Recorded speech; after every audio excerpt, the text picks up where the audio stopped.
Is there anyone left who is not using ChatGPT on a daily basis? I highly doubt it. In this video, I will teach you how you can slay your scholarship application and reach your educational dreams, all by using ChatGPT to make your scholarship application stand out. Just last week, I submitted my own scholarship application to pursue my own personal educational dreams, and I used ChatGPT on every single step along the way.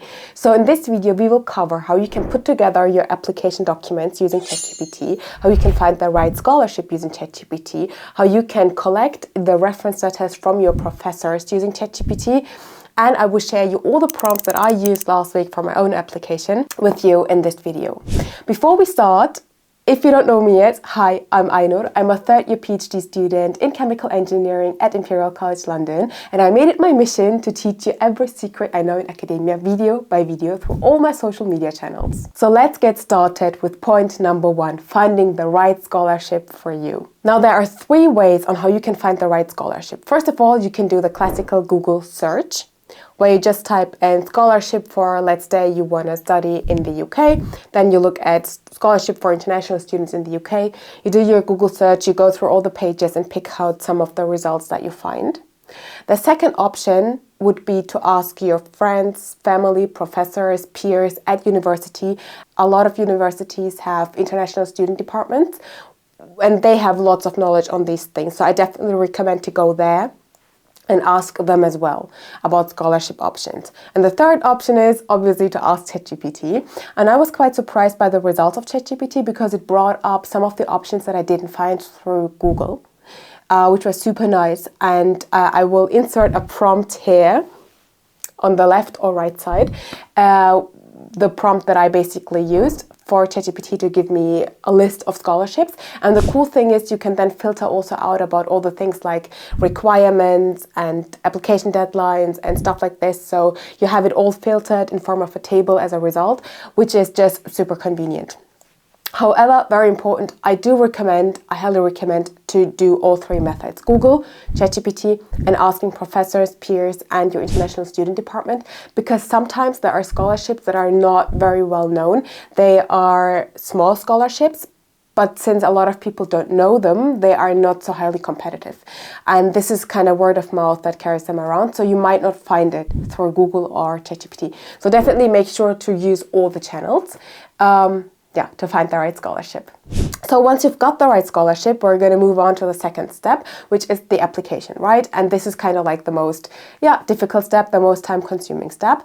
And I've written a lot of scholarship applications in my life, and I kind of know the game by now because I studied my bachelor and master degree on a full scholarship, my PhD is on a full scholarship, and I also did like a studying abroad experience doing my master's for 6 months in the US, and that was also on a full scholarship. So I kind of know the scholarship game by now, and this is what I do all the time when I apply for a new scholarship. First, I open up the scholarship application website and I print out the checklist. So most scholarships come with a checklist of documents that you have to submit. I print it out, I just look at it, everything that I have to submit, and then I rank that. And I start with the most time critical stuff. So things that just require lots of time to get done, and also things that require other people to get it done for me, such as reference letters from your professors. Because I cannot control how fast my professors will submit these letters. So it's strategically very wise to just start with that.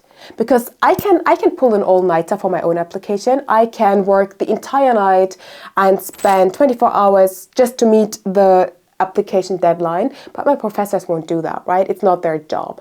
So start with that. Anything that relies on other people to get it done for you, that's the first thing you're going to do. And that's also what we're going to start with right now. So reference letters for your professors. How are you going to do that using ChatGPT? So I basically used a very cool prompt, and that was so nice. I got so happy with that because the thing is, professors are very tight in time and they have lots of students, and writing a reference letter is probably not their most favorite work to do. And reference letter, if you don't know what that is it's basically a letter half a page to 1 page where a professor describes how you are as a student. So it brings up achievements that you did, good stuff that you did, and just evaluates your skill set. And now what you do is the standard procedure is to provide a draft for the professor. So you're going to write your own reference letter, basically, and then you're going to send it off to the professor, and either the professor is going to change some stuff or they're just going to submit it the way it is. So in order to draft that using ChatGPT, you're going to use this prompt that I'm again going to insert somewhere in the screen here. And you're basically going to ask ChatGPT, you're going to give ChatGPT all the information that I've listed in the prompt, and you're going to fill that out because it needs to have like good quality stuff to then create a good quality draft. So you're going to create examples of good stuff that you did. You're going to write down your relationship with your professor, whether it's a supervising professor for your PhD or whether it's, how come that you know that professor. And once you're done filling out all these information, you're just going to let ChatGPT create that draft for you. You're going to read through it, make some adjustments. Maybe you don't like the tone. For example, in my draft, ChatGPT used words such as, I am delighted to say that Ainur is such and such as a student. I was like, my professor won't use the word delightful. That sounds very off. So please make it a bit more neutral. So then you can just, change the language so that it fits and is more realistic. One very important thing when it comes to reference letters is that once you say something, you always have to provide an example, and you have to give ChatGPT that example. It won't know this by himself. So for example, if you say, hey, I'm a very reliable student, then you have to bring an example. You can say, for example, during this and that event, I was always the first one who showed up. I was always on time. I was always there. And you have to give concrete examples for everything. If you say, I'm a hardworking student, you're going to bring examples. You're going to say how you managed these and that project in that time frame, and you poured all your soul and energy into it. And everything that you say that you are has to have a concrete example, very specific one. And that is something that you have to feed into your prompt so that ChatGPT can use it to draft a very compelling and good reference letter. So once that is done, you're going to send that off to your professors, and while they work on submitting the reference letters, you're going to move on to the second step, which is the rest of your application documents. So the rest of your application documents, how can ChatGPT help with that? So depending on your application, you might need to provide a research proposal, a letter of motivation, and depending on the work that you have to write, ChatGPT will help you more or less. So for example, I had to provide a research proposal, and for that, I have to say the only thing that ChatGPT really did was to make the language sound better, right? Because the idea had to come from me. ChatGPT won't know that for the research proposal. So what I did is I came up with the idea, and I basically just wrote keynotes. I said, okay, this is where I'm starting off, and this is where I want to go to. This is the research plan. I also asked ChatGPT to provide a timeline, because this was a 6-month research proposal, and I basically asked ChatGPT to create a table, a 6-month table, and every single month outlining the task that I have to get done for that. And this was also great, so for task breakdown and language checks.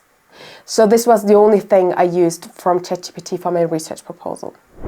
And again, for that, the prompts, I will put them here on the screen. So this is something that you have to pour most of your own work in, and just use ChatGPT as a little bit of an assistant to polish your stuff.